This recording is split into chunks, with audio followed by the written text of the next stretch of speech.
Hi, I'm Chelsea from RedShark, and today I'm going to be explaining some of the blending modes in Photoshop. And if you want to follow along with this tutorial, you can download our working file.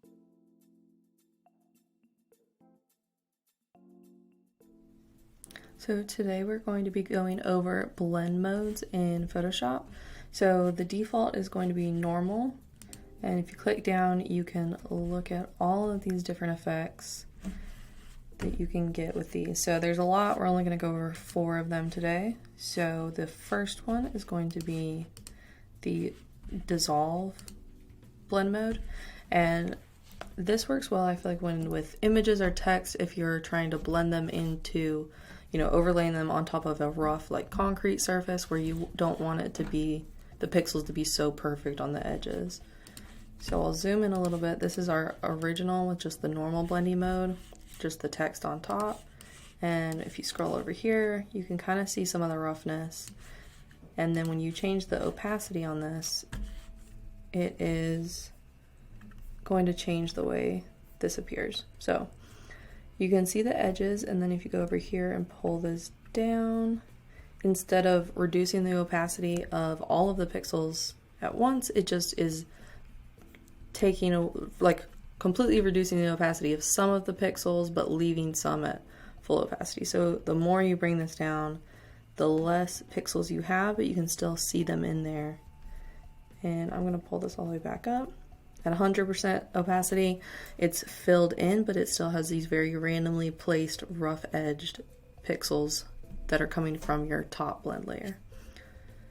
So I'm going to zoom back out a little bit. We're going to move down to our multiply blend mode. And so this normal one on the right, they're both going to have the same like peach colored overlay. This is going to be with the normal one, so it's just 50% opacity. It's kind of like filmy looking going through. It's messing with the highlights and shadows a little bit, making it a little bit harder to see. When you have the exact same rectangle on top of this and set it to multiply, it's going to be multiplying the color of your top blend layer and your bottom original image layer. So it's always going to end up being, the pixels will always end up being darker because it's getting multiplied and it'll go to a darker color, but it preserves these highlights and shadows more than just placing this color over top. And you can see the difference here if we pull these are both at 50%. If you pull the opacity all the way up to 100, it still is preserving these highlights and shadows here in the contrast. Okay, so next we are going to be going to our overlay layer, and this is also going to be darkening your image. So this is it here at the normal blending mode, 50% opacity, and then here's it over here, overlay mode, 50% opacity, and you can see how much more it's preserved these highlights and shadows. If you pull this up higher, that's just going to become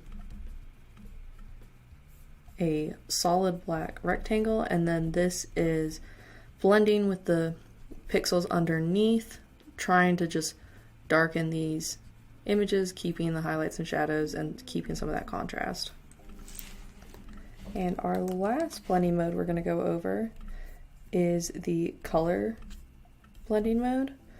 And so you can see here, this is just placing a color screen over top, and this is blending with the layer underneath, and so it's replacing taking the color luminance of this top blending layer, but taking all the pixel data of the highlights and shadows of the bottom layer and just combining these together. So this will give you in this case, a purple tint over your image, where if you pulled this opacity up, you end up with a solid square or rectangle, just a solid purple color.